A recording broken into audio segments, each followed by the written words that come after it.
SMQBs, episode 276. House, we are only 4 years away from the next World Cup getting started, right? You guys want to come with me to Spain and Portugal, Morocco? It sounds like good time. Like, it'll be a blast over there. Yeah, definitely. Spain had a good time getting ready for the party, I guess, last night, right? Whew. What a party. The scenes in Madrid are pretty awesome. We're going to talk a lot about World Cup, but let's start off with who we bring into the bar. House, you get to start. So I was in New York this weekend. Unfortunately, I didn't go to the game, but it was pretty close to it with all the atmosphere. And courtesy of my son, I was able to get over to this Fanatics Fest. So I am taking to the bar one Michael Rubin. I'm sure you've seen some stuff, like he has this famous white party every summer at his Hamptons house. The guy is one of the most powerful people in the world. I mean, he will bring anybody, and I don't know whether it's contractual, I don't know whether they're making money off of it. You name the athlete, you name the superstar, they were part of this Fanatics Fan Fest. But what's even more interesting to me is trading cards are back, like in a really big way, big way, like in a very big monetized way. And of course, we know about gambling. The way we approach sports, us old heads on this pod, is very, very different than the generation below. It's very experiential for them. They want to rub elbows, they want to get signatures, they want to get autographs, they want to trade cards. Going to the actual game is different to them than it is to us. Anyway, I would talk to Michael. It's not that different from when we were children. Maybe. I mean, that's the way I was as a kid. I went to Yankee Stadium and spent the first couple of innings outside the stadium visiting all the mom and pop shops that had all the memorabilia. I mean, they had some pretty cool places outside the stadium then.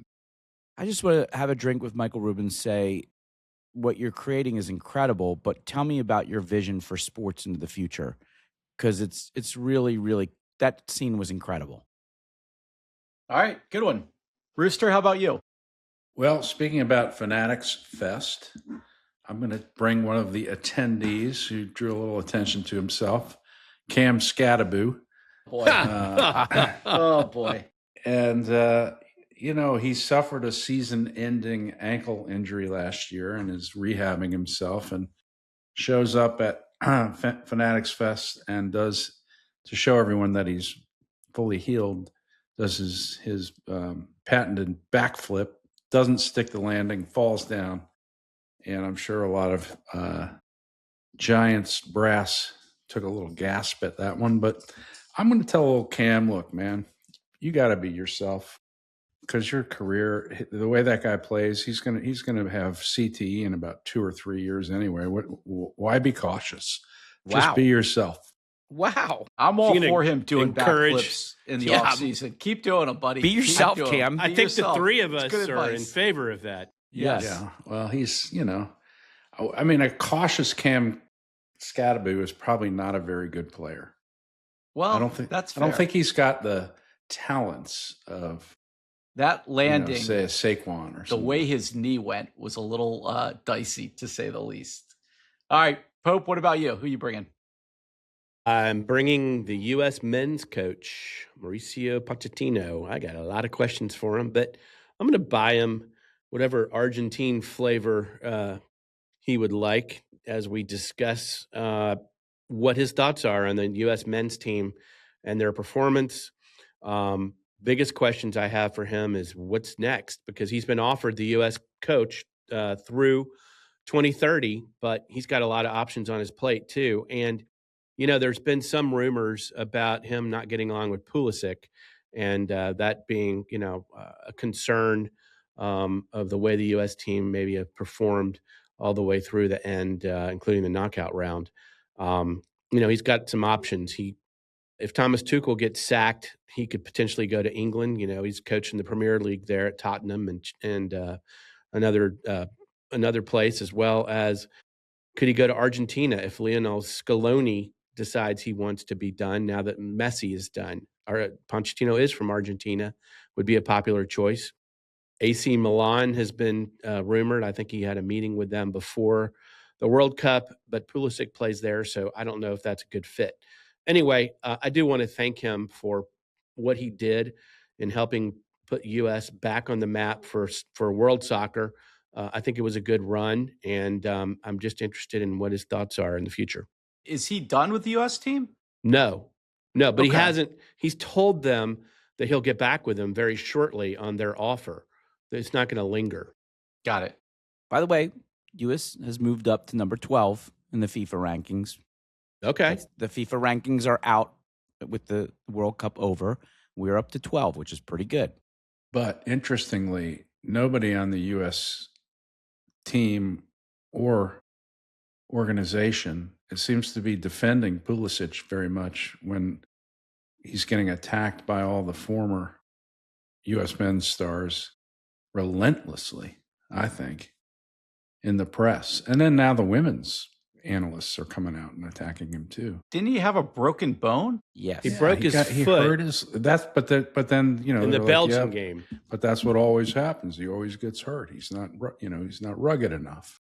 I think the criticism of him was before the Belgian game. He was acting like a prima donna, and he was just difficult. He's difficult to coach. I think the big problem is he doesn't hold up. That's what they're talking about. But you're right, Brian, because he's supposed to be the best player on the team, but he's not the captain.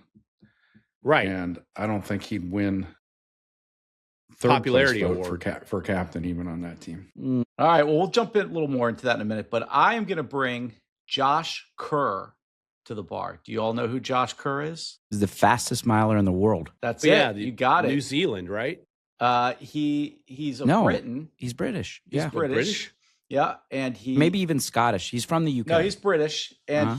he broke the 27-year-old mile record, running the mile in 3 minutes, Holy smokes. 42 seconds, and 66 hundredths.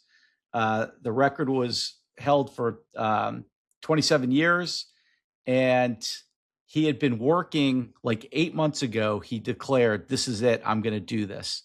And this was a whole like project for him to do. He had pacers running with him who would like drop off at certain places. And Brooks had built a shoe for him that had like a carbon fiber plate in it so that it would get maximum like buoyancy, I guess, on it, or just maximize his stride in particular.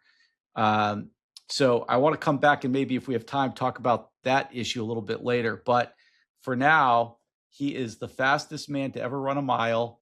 And you think about, it wasn't that long ago that people thought getting under 4 minutes was impossible on the mile. And now we're down to 3 minutes and 42 seconds and change. In order to reach that record, he had to average 16 miles per hour for a full mile. Yep. That's insane. It's insane.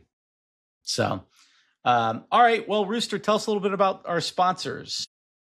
Well, let's start with our absent friend, Milk's company, Injury Board. Injuryboard.org is the finest plaintiffs' law firm networking organization in the country.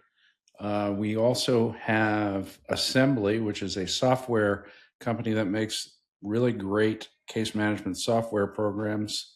Many of us use it and love it. And then Digital Law Marketing, which has done the SMQBs website and some of our law firms' websites and are a big-time sponsor for our organization, AAJ, and Supio.com, which does AI for law firms. You'll hear more about all of these later in the show, and you can check them out on our website at smqbs.net. Thanks to all the sponsors. Well, House, let's throw it to you. We've already teed up a little bit World Cup stuff. Give us your reactions. Go.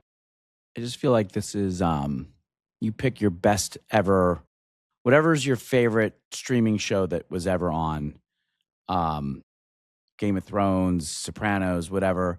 This World Cup had all of it. It had the drama, it had the protagonist, it had the antagonist, it had the politics, it had the entertainment. It had the superstar celebrities showing up to the games.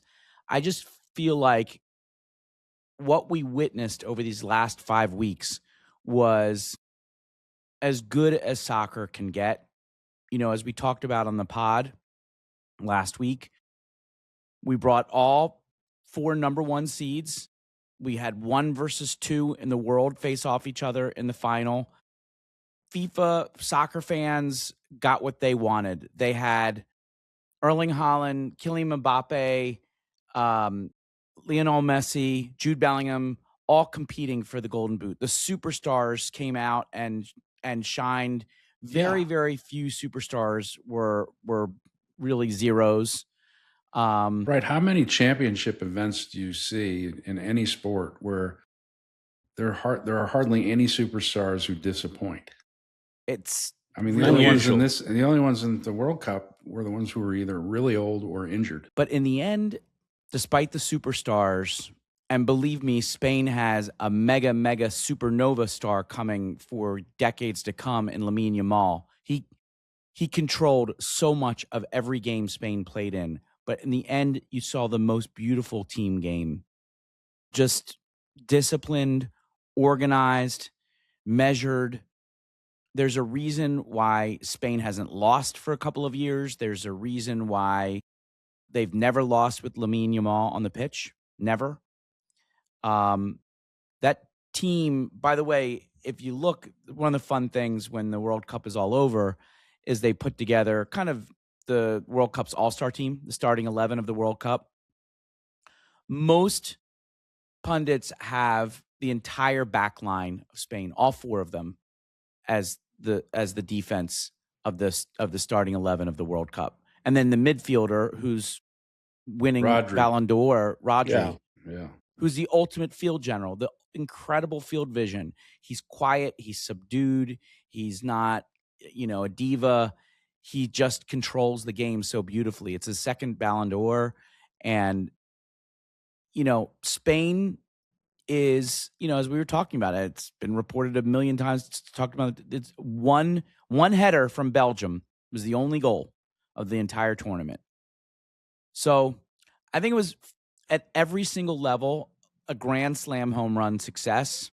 I think there's a lot of, by the way, people who profited from this, so many people profited from this, probably no more so than Erling Haaland. Yes. Oh, favorite player.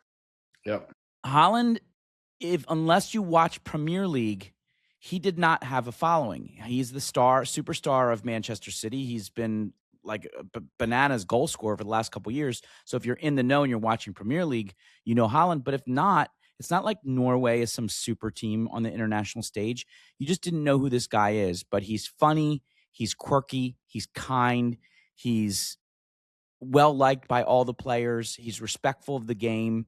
And, once he gets the ball. The clips of him, House, where he just turns, like they're in their own defensive end and the play starts the other way and he turns head down and just full sprints. He doesn't have the ball, but right. I mean, the guy, he's 6'4", whatever. It doesn't look Gallops. Natural. Yeah, right. Beast. It doesn't, He but is a it's beast. amazing to watch him cover ground.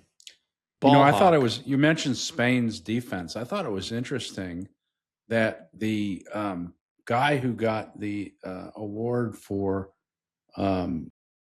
best young player was not Lamine Yamal. It was his teammate.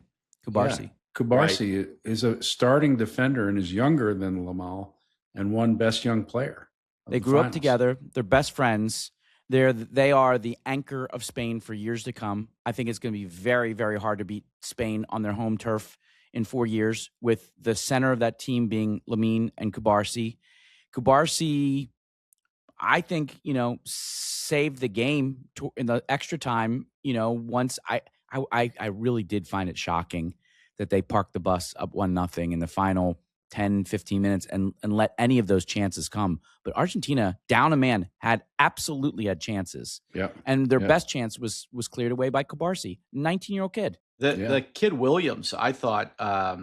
Nico Williams. Williams. He seemed to be the most dominant in the offensive end from what I saw. And of course, That I have a different assist that he had on the header is the yeah. best Back header of I've his ever head. seen in soccer. Or back So- of his hair.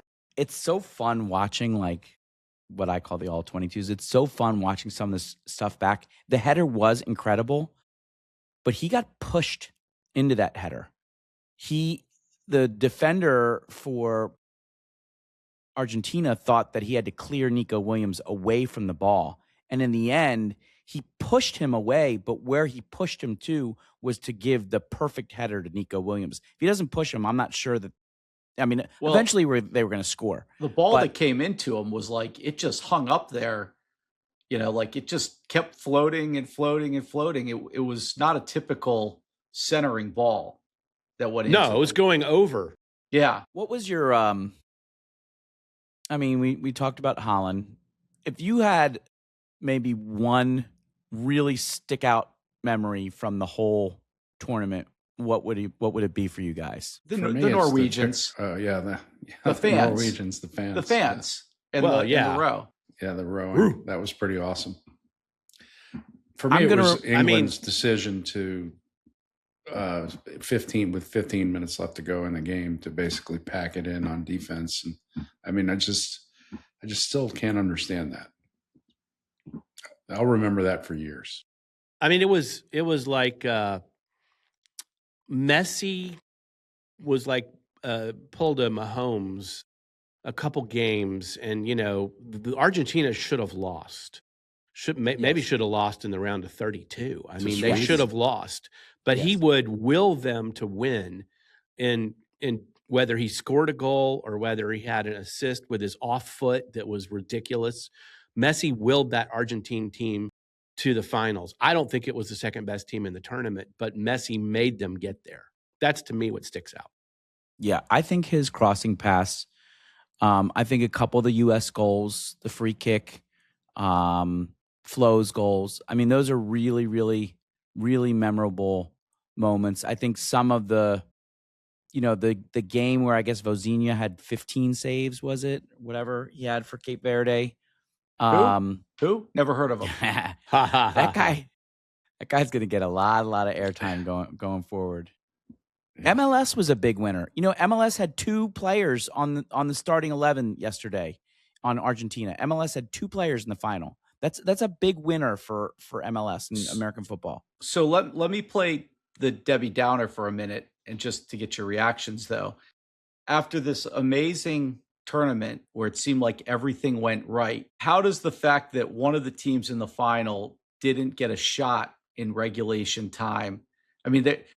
There were some people texting back and forth like, is this a good game? People weren't really sure if this was a good game because one team was dominating. Yeah. Clearly dominating. It was not competitive. 0-0. It was total domination. But yet, and one team didn't even get a shot off. How does that make going forward for soccer in this country? Go ahead, Rooster. No, you go ahead. You know more about it than I do. No, I was just going to say, we had on Josh, who ended up being pretty prescient on a lot of his World Cup predictions. And so I watched the game with him yesterday. He thought it was a terrible game, to your point, Chris. He thought it was a terrible, over physical game. A game was too physical. Argentina lost their way, did not play what they're capable of playing. Yes, Spain has the best back line. Yes, Rooster was right yesterday on text. It was an incredible defensive battle, but not so much so that you can't get shots off. They lost their way. They lost. Argentina, to Pope's point, actually seemed to have gotten better in this tournament when their backs were against the wall and they were down a goal.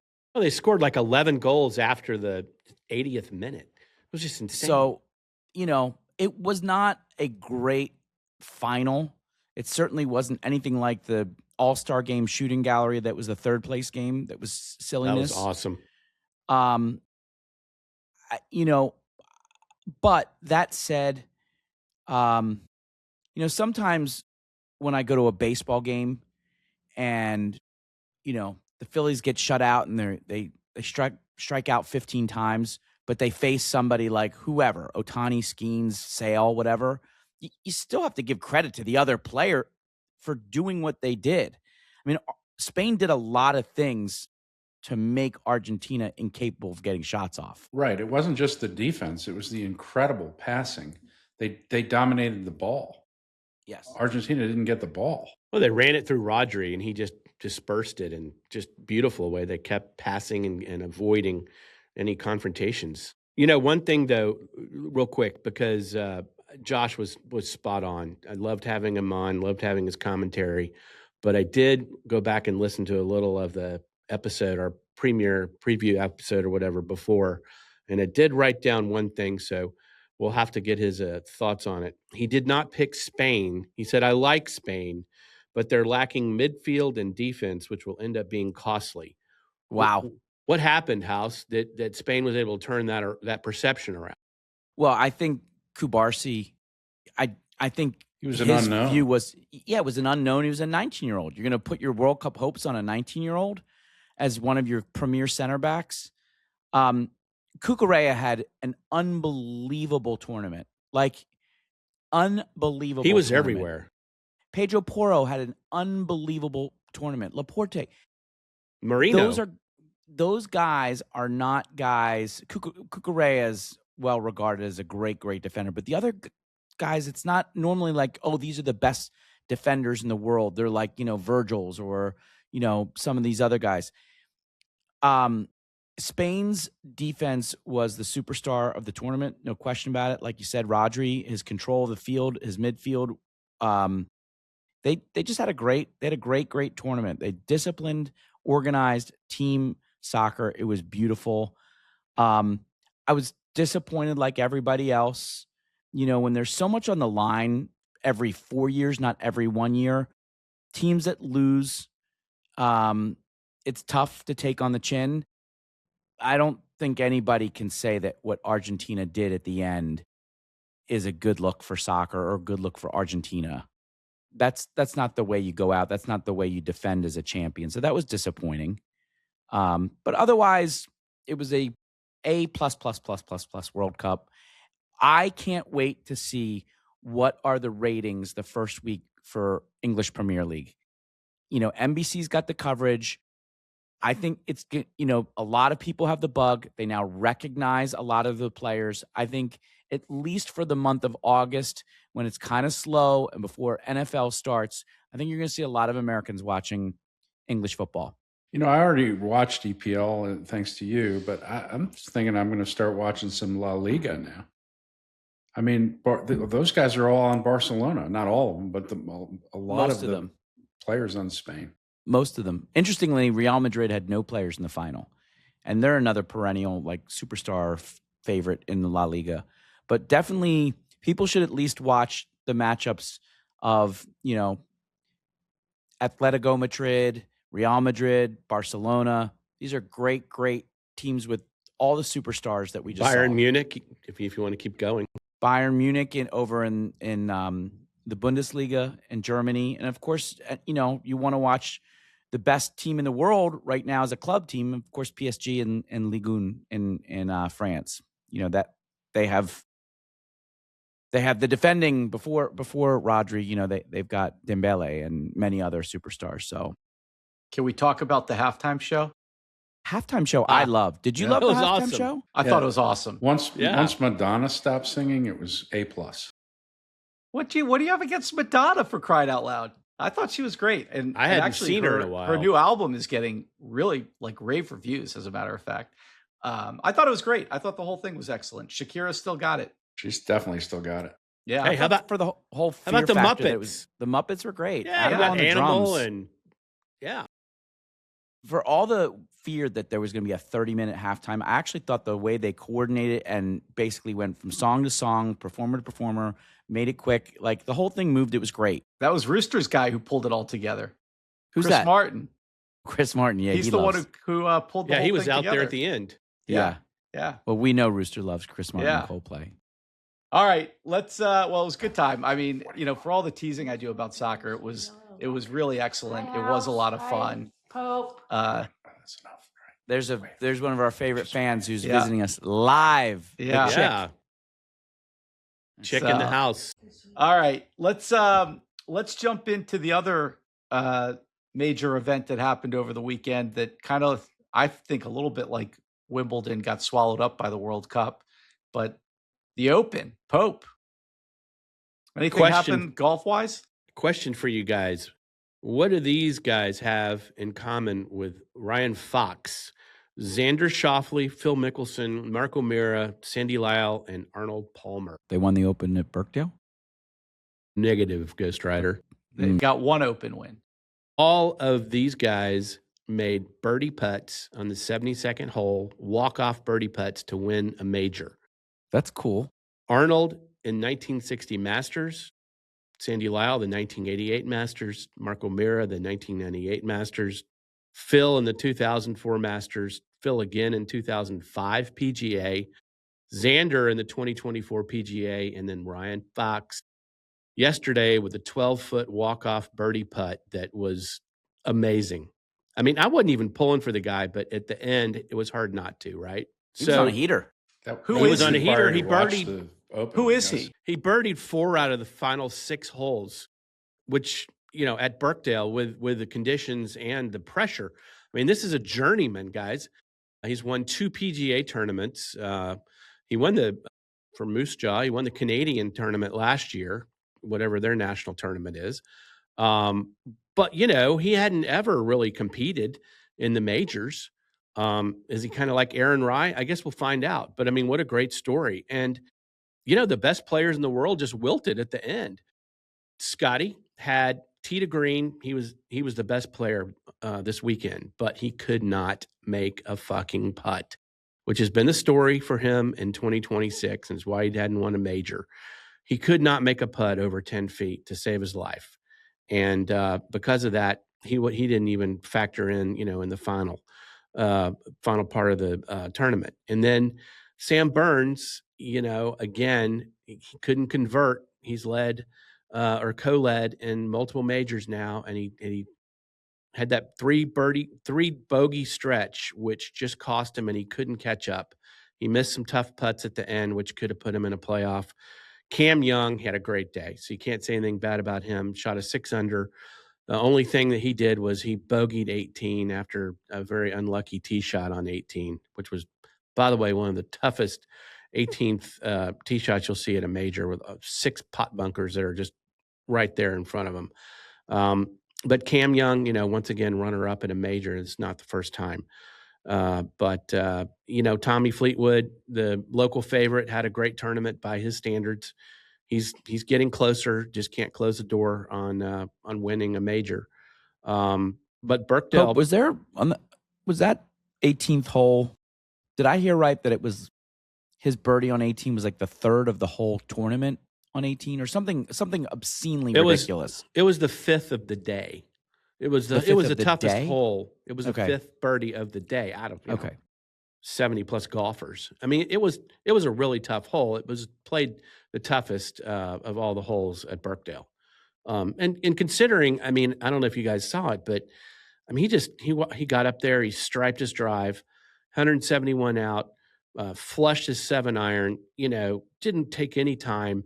Sam Burns misses his putt, which could have been what he thought for a playoff. Cam Young's warming up, getting ready to go to a playoff. And Ryan gets up there and he hits an 11-foot, 11-inch putt. He took like 5 seconds after Sam putted before he got up there and knocked it in. I mean, he didn't, walk with his legs straddling and look around and have his caddy come over and mark the ball and look again and then stand over it. I mean, he got up there and hit it with authority and he nailed it. And good for him. That's a baller. So, Rory McIlroy, Aaron Rai, Wyndham Clark, Ryan Fox. Those are your major winners this year. What do you think about that for this year, Pope? Underwhelming? Well, if you assume that Aaron Rai and Ryan Fox long-term will be underwhelming, yes. Maybe like a Sean McKeel. Nobody ever heard him again after he hit that amazing shot to win the PGA years ago. But does Ryan Fox, at 39, now that he's got one under this belt, does he win a couple more? In which case you would say, well, it wasn't underwhelming. But I would say right now, looking at it objectively, yeah, underwhelming. Yeah.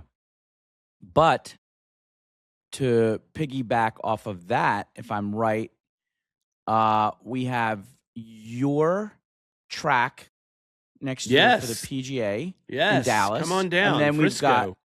we've got Pebble Beach and St. Andrews next year. I mean, wow. Right. 3 out of the 4 are, historic, probably best venues, and Frisco. Should we spend any time talking about Bryson? Well, I mean, you can punch him if you want, because he certainly Rory deserves kind it. of already milk slapped him. Yeah, Rory didn't he? Yeah. That was a full-on punch. There's like nobody likes him, and none of this is surprising. It was careless at best, intentional at worst. I'll let you be the judge. Yeah, We also called him performative. Yes. Yeah. Well, he wasn't wrong, right? I mean, and he said, listen, I'm not fond of him. I don't think anybody, there's no dispute about that. He came right out and said, I don't like the guy. Bob Harrig is reporting that Bryson either asked or threatened or planned to call the president. Yes, I've heard this. I mean, come on. I would like more proof of that, but it would not surprise me if he felt like that would be they are buddy, and you just never know. Well, this might be a good time to move on for the segment. So. I don't like Bryson. I don't think any of us do. Milk was bothered a lot by his behavior in this too. So I don't think any of us are like rooting. Boy, I'll tell you who's rooting for Bryson now is Patrick Reed. Like, right. Yeah. Take you the do shine. you, Bryson. Yeah. You do you, Bryson. Keep being you, man. Just like him and Cam Scatterbo. All right, let's move on. I did want to just throw one thing out there. I don't want to spend a ton of time on it, but I was when I talked about the guy who broke the mile record, I mentioned that he had this special shoe that was designed just for this task of trying to set the record. And then also with the World Cup, we saw so much tech on the offsides call and so much, seemed like so many stupid microchip ball. Yeah. I mean, so many important things were decided by technology. And I don't know, I'm just wondering what everyone's reactions are to all the tech and the computers in sports. And is it good? Is it bad? I mean, I think I mentioned this before. I wrote the piece on about the robot umps earlier this year. I wrote something saying, hey, not everything's going to be perfect all the time. Sometimes there's just imperfections, and that's life. You got to live with it. Do these tools and technology, do they sanitize the games a little bit? Do they make them less interesting and less fun? Or is it good to get it right all the time? I think it's good to get it right. I mean, if the owners are paying a lot of money, the players are putting their bodies through hell, the fans have such a fervent interest in their teams winning.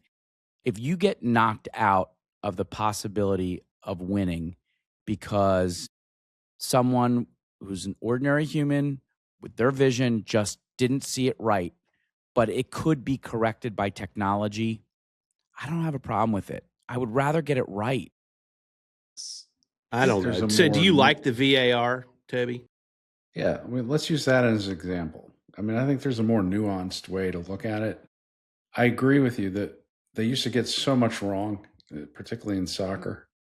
And VAR gets the vast majority of it right. But this offside stuff is crazy. And why can't they just change the rule of what's offsides, and then VAR can get that right instead of VAR sees that the guy's earlobe is slightly beyond the defender and it's offsides. That's just dumb. Well, that being said, I think they need to change the offsides rule and say if any part of the offensive player's body is equal behind, with the defender or behind, then he's not offsides. Or say if to be offsides, both your feet have to be offsides, but not your freaking nose or your ear. That's just dumb. Or your right elbow. Going to change. They changed the rules on the handball over time, and I think they're going to change the rules on offsides. But what were you going to say, Pope? I was going to say that all being said, the side judge seemed to be doing a really good job and accurate on offsides. So, I mean, you don't even need VAR. Barely overturned a couple of them. But even though it was like that much, side judge got it right.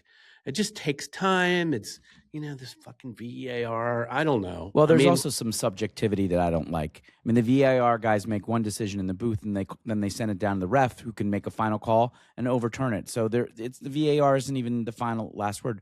But Bison, carbon plate in shoes, graphite in in golf clubs. I mean, tennis rackets. Isn't it just advancement of the human race and technology, and this is what happens? I mean, wouldn't you rather see baseballs go further and bats get improved? And I don't know. I don't mind it. I don't mind it. I think there is a fine line. Cream still rises to the top. They're all using the same technology. I guess a lot depends on how much you care about records. I mean, do we think that these shoes actually aided this runner to break the record? Yes. Yeah, I think it probably did. But if I'm the record next holder, person running would be aided just as much. Right. But Frank Shorter or whatever, whoever the old milers were, they don't stand a chance of having their records stand up. But that's right. I mean, they're basically running barefoot. That's compared different to these guys. That's different than like performance advancement, where you train better and all that kind of stuff. I mean, this is like almost like artificial. It's artificial enhancement. Well, it's like baseball. Baseball with the balls are different. The bats are different. So that's a good point about the bats. I'm really curious if there's a difference in the bats now. I think so. I mean, I suspect there probably is. I don't know the answer, but wood is wood, right? Wood hasn't changed much over the last 2,000 years. I don't know. I don't know the answer to that. I'm just curious. Well, if you cork wood, we know that works. Yeah. And then the torpedo. Did anyone think Volpe on the Yankees was a power hitter before he got a torpedo bat? Yeah, that's true. I mean, you definitely, but it's a good question. I don't know. I just thought it was interesting when I read about the carbon fiber implant in the shoe. That's what made me think. I mean, they literally designed those shoes for 1 mile run. Those are in the trash. Those carbon plate running shoes you can get like all over the place. Like a lot. Yeah. I mean, not this particular pair, which was made just for this one effort to break the record, but they did the same thing for the guy that broke the marathon, right? Yeah. Yep. I think that's right. The Adidas made a special shoe for that. That helped him to break the record. Well, just between that and seeing the VR, but the technology on the VAR stuff was really cool, where they would show the plane that the guy had broken through. I mean, it's good TV. It's kind of cool. It's like the balls and strikes they're calling on the challenges in baseball now. But man, some of those where it's like his elbow is crossed. It was wild. So I just thought I'd ask the question today. All right, who's got a punch? I have a punch, and it's going to be unpopular with at least one of our fellow podcasters.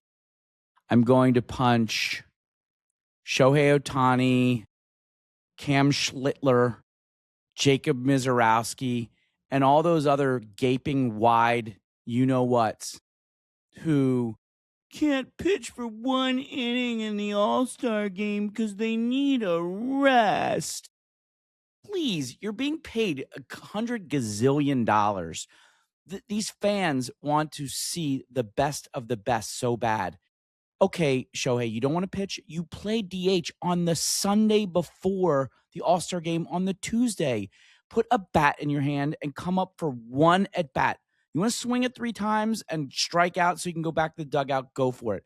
But if you're an All-Star, let me tell you something, Rob Manfred, when you sit down with the owners and the players and you figure out this new CBA, please, let's not just give an award and a bonus to players for making the All-Star game. Let's please add a subtractor and subtract money from their wallet when they don't show up and they stiff the fans. For all of you players that stiff the fans and could have played in that game, here's a punch from at least one SMQB. You can say it, Bison. I mean, I don't totally disagree with you. I was just, when we were discussing this over text, I was noting that it's a pretty grueling season for the players. And, the biggest break they get all year are these like 4 days, right? Monday, Tuesday, Wednesday. By Thursday, if you're playing an away game, you're back on a plane going somewhere. And so, I was only noting that baseball is in its own way a pretty grueling sport to play. 162 games, the travel and all that. It's a lot. Listen, I can argue. I would be on the same side as you, arguing how these pitchers only go 5 and 6 innings, and nobody throws more than a 6-inning game anymore. Of course, a lot of that is just statistics that show once you get to the third time through the lineup, the averages go way up for the hitters. But I don't completely disagree with you, but I do think there's something that, God, these guys, they don't get any rest all season, and they get 4 days off, and it's like, every once in a while you want to take advantage of it, I guess. Ambulance. Yeah, I wasn't as harsh as you. So I've got a punch too. Yeah. Anybody else? Does anybody else?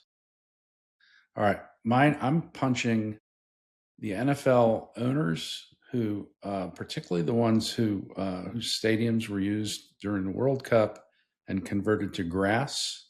Yes. And are now tearing that all up. Back to turf. Turf back in. Absolutely. The Giants at MetLife Stadium are already doing that. SoFi Stadium in Cowboys. LA is doing that. Patriots. It's crazy. the NFL players are begging them to go to natural grass for player safety purposes. George Kittle has picked this up sort of as a cause ever since he started going to the first round of the World Cup games. And they just won't listen. They're going. How many New York Giants players over the years have you heard about having torn Achilles and torn knees and everything else at that crappy field of theirs at MetLife? It's like running on concrete. You know what we did not see in the World Cup? Non-contact injuries. Right. We didn't at all. They're on grass. Yeah, that's a good point. That's right. Grass is very giving. And they're going lateral. They're moving just as much as NFL players. And they water, you notice they water the grass even when it's not blazing hot. So there's some give in it. Your cleats aren't going to stick in it. They don't exactly have the same muscle mass and explosive, as NFL guys, but except for Erling. But yeah, right, exactly. There's some pretty strong guys. Well, yeah, there's not any 250-pound guys out there playing, but point taken. Yeah, it's a good punch. It's a good punch. Pope, I'm pretty sure you have a punch. He does? I do. I'm pretty sure he does. Well, I don't think we can get out of this house, and you brought it up. I don't think we. Well, get I didn't out of know this if you were going to go punching do Argentina. Yeah, do it. Just for the behavior. I think it's got to be an official punch. It was bad. It was bad all around too. It wasn't just bad. Like the game ended and guys were getting in players' faces, arguing over things that happened. Then I guess they turned their back during the trophy presentation. They took their medals off and they didn't do the media afterwards. Come on, guys. You're the defending champs. You had a great run. You were very highly regarded. You have a world full of fans. That's no way to behave. You walk out there holding the kids' hands about the beautiful game, and then you behave that way. You undo all the good that you do. So it was bad. And it's too bad because, Messi, who didn't really take part in a lot of that stuff. He didn't talk to the media, I guess, but, he showed himself to be just, the greatest through the whole tournament. And it's just disappointing that his team disrespected the game like that on the way out. It deserves a punch. Yeah. That's fair. All right. Who's got a lasso? I have a story that's kind of a nice story. I read today about when, everyone jokes about how short Messi is compared to the other guys out on the pitch. Well, as a child, he was diagnosed with growth hormone deficiency, but something, I guess he was already exhibiting off the chart skills. So Barcelona covered his costs of treatment, $1,000 a month, when he was a young boy, and moved him to Spain. And that's why he initially played for Barcelona. And, it worked. And by the time he was 18, he was playing in his first World Cup for Argentina. He actually could have played for Spain. Yeah, he could have. And Diego Maradona was in the stands watching him. And it's kind of a interesting circle of life that he's now, watching the rise of Lamine Yamal, who he held as a baby, in that famous picture we all saw, which was just a marketing thing, I guess. He didn't even know this baby. Yeah, at that time. Well, no, they won a contest. Calendar. It was for a calendar. They won a contest to be able to do it. Yeah. But it's just interesting how, there's so much history there with some of these guys. And I mean, just amazing that Barcelona was so prescient about this little boy who turned out to be Messi. It was quite an investment. Just to be clear, Diego Maradona was not in the stands watching this. No, he's saying before. Right. No, I just wanted to make sure. No, when Messi was Messi 18 was- and played his first World Cup. Got it. Because Yeah. Maradona's been dead for 6 years. Watching from the clouds. That doesn't always stop us on these. Right. Details. Well, I think you got to He give was a lasso. sitting next to Willis Reed, as I recall. Exactly. That's a good place to stop. All right. Any buzzer beaters? Real quick. I just want to know, LeBron, where are you going? There's a city of a couple million people in my city, as well as at least Cleveland and Miami that cannot sleep. Really? Listen, Can't sleep because of him? Yeah. What is going on in Philly right now on the LeBron watch is crazy, but I'm sure it's happening in Cleveland. I'm sure it's happening in Miami. Apparently, according to Rich Paul, his agent, he's going to East Conference. It's likely to be one of those three. I think Golden State is off the list now. I think Denver's off the list now. There are certain teams that need that finishing piece. Ironically, because of where Embiid's career has gone, it's a perfect fit in Philly. He does not need to be the guy. LeBron would be like a piece. I don't know if LeBron could resurrect James Harden from, Burger King and say that. I don't know if LeBron could do enough with what's left there in Miami to bring Giannis that back. We'll see. I think Spoelstra is the best coach. So I think if LeBron wants one more championship, I think Philly or Miami are better chances than Cleveland. I don't think you can win one with James Harden. There will be so much excellent SMQB content if LeBron James goes to Philly and brings you a title house.